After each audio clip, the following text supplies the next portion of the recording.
Jamie Jackson reported in The Guardian this weekend that Manchester United are going to appoint a director of football once some internal restructuring has taken place. I'm going to tell you why Manchester United need a director of football and exactly what that role will entail. A director of football needs to satisfy the needs of the owners, the club, the manager and the academy. He needs to be a visionary that looks forward into the future for 4 weeks, 4 months and 4 years at a time, from one manager to the next. United need a director of football because of the disconnect between what Ed Woodward wants and what Jose Mourinho wants. Ed Woodward was brought into the club on the back of the Glazer takeover, which he helped to negotiate the financing of. His background is banking. His early years at the club, he excelled in commercial sales and sponsorship. In 2012, he was promoted to the Manchester United board, and a year later, the simultaneous departures of David Gill and Sir Alex Ferguson, Ed Woodward found himself moved up to CEO and, more importantly, in charge of Manchester United's transfers. Towards the end of his career, Sir Alex had earned the right to sign whoever he wanted for Manchester United, provided that the funds were there. Now, towards the last 4 or 5 years of his reign at Old Trafford, it didn't really seem like the funds were there for United to sign the real big superstar signings. But there was also never any rumours of David Gill blocking those transfers for any sort of strategic reason. Gill worked for and alongside Sir Alex when he trusted him as the football expert within the club. Since their departure, United were forced into the transfer market to regain and maintain our Champions League status. Big names have come and gone, but there's only been a marginal, if any at all, improvement to the team visible since 2013. With the signings of Angel Di Maria, Juan Mata, Paul Pogba and Alexis Sanchez completed for football reasons or commercial reasons? Why was there seemingly 100 million available for Raphael Varane, but we wouldn't pay the 60 or 65 for probably the best centre-half in the Premier League in Toby Alderweireld?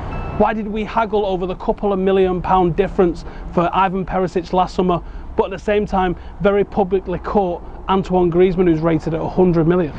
Manchester United didn't require a director of football when Sir Alex was here. It could be argued that Sir Alex was our director of football. He had the vision to know what was going on the football pitch. He was entrenched in academy matters. He knew the strengths and weaknesses of his squad inside and out. But as United enter this new phase, where we're probably sacking a manager every 2 or 3 seasons, a director of football is an absolute must. The role of a director of football is to be a visionary. They have to balance the needs of the many against the needs of a few. They protect the agreed philosophy of a football club. They look after the financial fair play more than a manager that's here for 2 to 3 seasons could do. They'll fight a manager's corner when he wants a player that he desperately needs for the first team, but they'll also make sure that we're not overpaying for the sake of it. They need to have a good relationship with other directors around Europe, not just 1 or 2 super agents. This is how you'll ensure value is gained. When I look at some of the best run clubs around the world, I see Juventus signing a blend of big money deals and absolute bargains. I'm jealous of the scouting ability of Benfica, Atletico and Monaco. I love the philosophy of German clubs that care about fan relationships, and I'm in absolute awe of the way Athletic Bilbao are run. A director of football is here longer than any manager is going to be. He has to be his closest ally, but also the guy that replaces him when the time comes. It's got to be a football man that knows and understands the football side, and leave Ed Woodward to do the things that he's clearly very good at, which is the commercial side.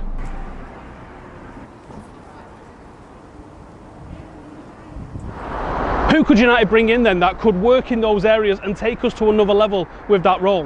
A shortlist appears to be emerging. Monchi, he appears to be the favourite. He worked wonders with Sevilla, implemented an enormous worldwide scouting network and actually made a profit discovering some real gems. Monchi joined Roma in early 2017, where he's recently managed to sign Pastore and Justin Kluivert for 20 and 15 million respectively. Figures that you just couldn't see United being quoted. Fabio Paratici is another name linked, and he's currently doing the job at one of the best run clubs in Europe, Juventus. He's been there since 2010 and has overseen Juve's resurgence to one of the most attractive clubs in Europe on and off the pitch. Domenico Tete, that's a guy that's currently with Serie B team Novara, previously with Sampdoria. I don't really know a lot about this guy.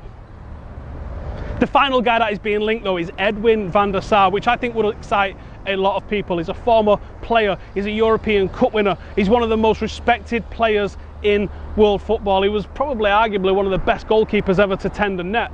He would be respected across Europe, but the problem is he's currently the CEO of Ajax. Coming and being a sporting director or a football director at Manchester United surely is a step down from doing that. So I think I would have to rule him out, as much as I would like to see it happen. If I had to choose, I would want a club legend in this role. It's something that I thought Real Madrid did really well. When they had Zidane there prior to him taking over as manager, Zidane would be one of the people that goes and recruits and keeps a player interested in coming to Real Madrid. The dream is Cantona. Having Cantona as a director in the club is the most romantic thing I can think of, and I couldn't imagine a player turning him down to his face. On a practical side, I don't think the suit life is for Eric, but a boy can dream. A perhaps more realistic Frenchman with just as much charisma is Patrice Evra. I'm not sure if he's still looking to find a club or if he's going to go into management, but I'd absolutely love Paddy working for United to bring in recruits.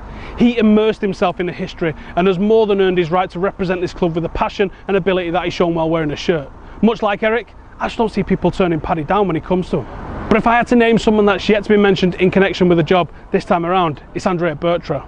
Atletico are known for picking up incredible players for next to nothing. They recruit and retain very well and work their scouting network expertly. Bertra is renowned and respected across the globe, and he's been linked with this job in the past.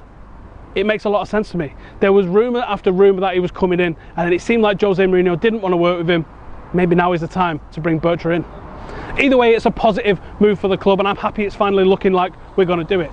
Let's hope they are given the scope and authority to enact the changes that are needed. Thank you guys for watching this video. Please subscribe if you're new, give it a like, and I'll see you in the next one. If you'd like to stick around and watch a couple more videos, then I definitely recommend this one, where I went to Athletic Bilbao and spoke to their sporting director, Jose Maria Amorotu, who told me the ins and outs of running a club and what a sporting director actually does. Or you can check this one out where I had Simon Wadsworth in this week for a podcast which has gone down very well. Check it out.